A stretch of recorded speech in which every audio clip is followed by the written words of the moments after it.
Jiu-jitsu, it creates this different kind of confidence about you. When they shut that cage door and lock it, now it's your turn. There's nothing in there to help you but you. It is more of a way of life. And so then it's addicting. So then it's like, okay, let's do another one. Let's do another one. You can choke people, you can break people's arms, and I was like, all right, I'm in.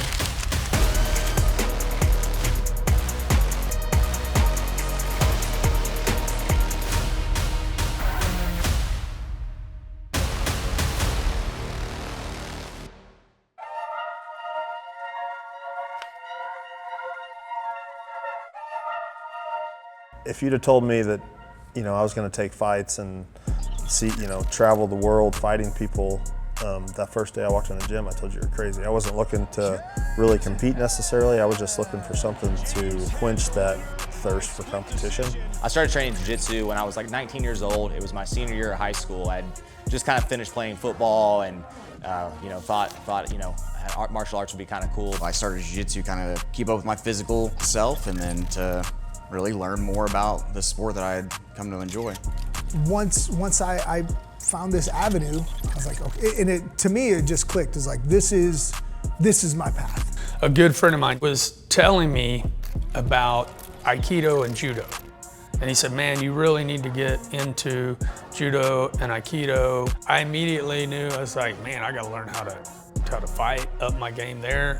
Walked into a boxing gym, and it's a father and son run gym. Guy was a professional boxer, and I said, well, yeah, I'd like to, train. They gave me some gloves, no mouthpiece, no headgear, with the guy that was the son of the father-son duo, who was 15-1 as a professional boxer. Commenced to beat me up from one side of the gym to the other. There was also like some older middle-aged guys, dad bods, and I'm like, oh, I'll be fine against these guys. I was sadly mistaken. I just got smashed on the mats. As I'm walking out, they said, when are you coming back? I said, well, I'll be back tomorrow.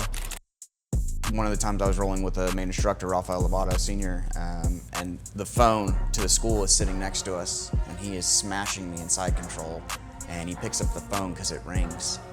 And he answers the phone for the school while he's just smashing me. So I stop, I'm like trying to be super respectful, and he's like, no, it's okay, keep going. I would do really well on our feet, and then as soon as I'd hit the ground, I would get tapped out really quickly. You start off being super awkward, and a short time passes, and then little things start to click. I thought I was kind of tough, and I just got destroyed. And I just sat in my truck and just was like, I have to learn this. I got annihilated day after day, and it was just continuing to come back and starting to see small successes. I liked it. The element of combat, you versus another human, mano a mano kind of thing, that was, it really drew me to it. Nobody likes getting hit, but I didn't really mind it, if that makes any sense.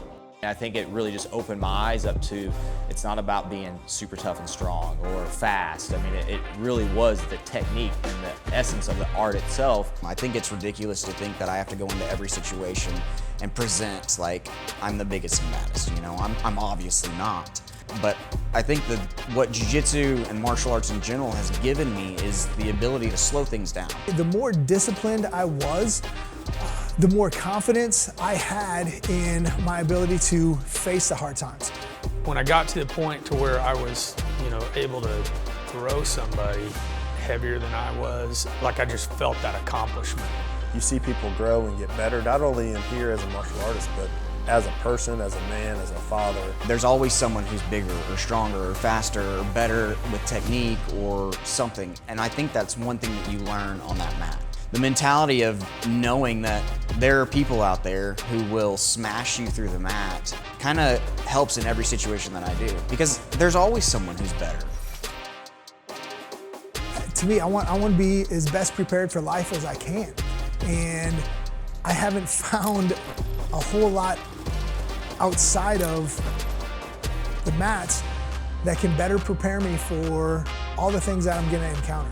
The more options you have, the more control you have, the more self-control you have, the more options you have. And it's just, I started to see that through training on the mat.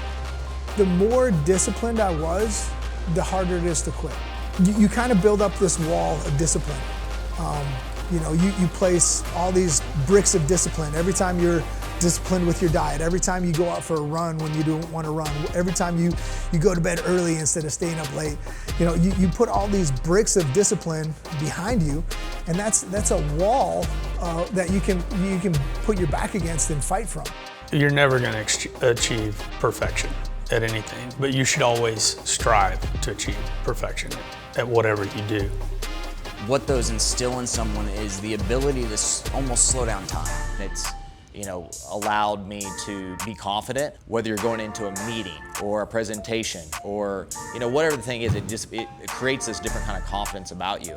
Getting 1% better each day, whether that's in your walk with Christ and you're doing the work that you need to do. Dedication to me is really just focusing on becoming 1% better every day.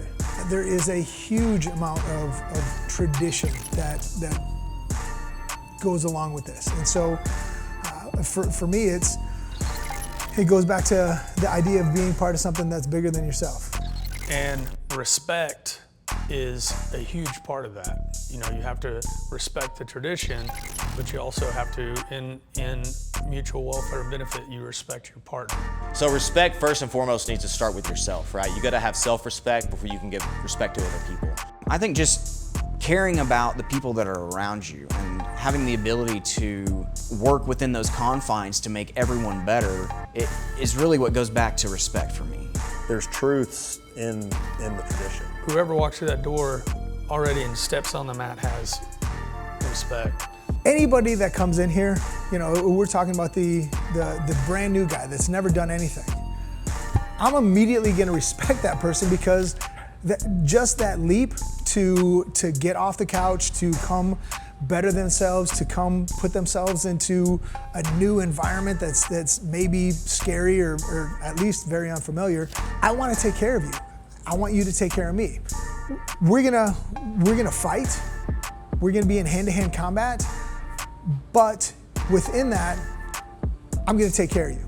You have to take care of your training partners, and I think that we do that very well. We all have mutual respect for each other as instructors, but also to the people that come in that entrust their safety to us, and that's important to us. This is not a community of trying to make one person better, or two people better, or us 5 owners better. It's a community that's trying to make everyone better collectively. If I just walk through the door, that's the first part of my dedication. If I don't ever walk through that door, I'm never gonna get better, right? The hardest belt to get in jiu-jitsu is the white belt. A black belt is just a white belt that never quit. The first step is the most important. You can be where you're at and stay where you're at, or you can move forward. My motivation to anybody that is a little bit hesitant is let's get out of this idea that being mediocre is okay. Let's do better. You have to jump in. Everybody that comes in here, everybody that's on that mat has started where you are.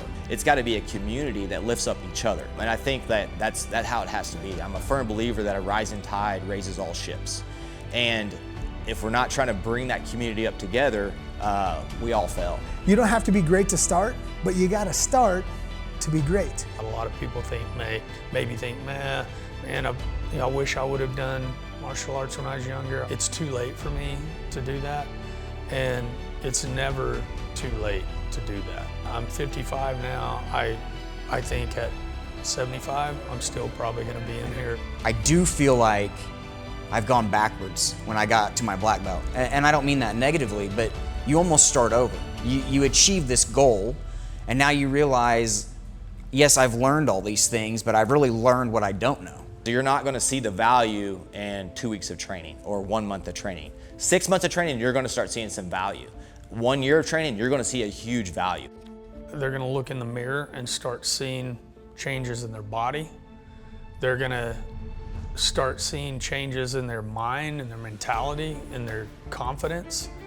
They're going to start seeing changes in how they react to confrontations. They're going to see how they react with their kids, with their wives, with their families. No matter where you're at, we've had people come in, even officers, that have had very little training, very little skill And we're a little bit intimidated, but it's like, all right, we're gonna start with where you're at right now. This place is a pretty rare place, not only because of the level of martial artists that we have in here, but the level of men that we have in here. I don't know if you could like script a better group of people. These are the men that we need to push forward. At this point in my life, my closest friends have punched me, kicked me, choked me, tried to break my arms. So I love these guys. I love these guys. You are the average of your 5 best friends.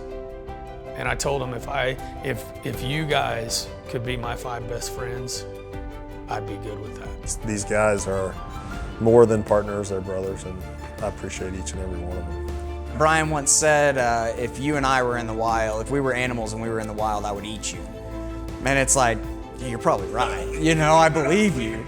Like, we don't train like we used to when we were 20s, 30s. You know, we've learned a few things. And so our training is more efficient. Our coaching is more effective because we have all that training. It's not easy. If it was easy, everybody would be here. I think there's something that drives all of us that want to do something better than average, to be better than we are, to be better than what we used to be. My motivation to that person is, who are you gonna be in 6 months? Are you gonna be the same person that's sitting on the couch doing nothing? I'd rather be a warrior in the garden than a gardener in the war. So, who's next? Who's next? Who's next? Who's next? Who's next?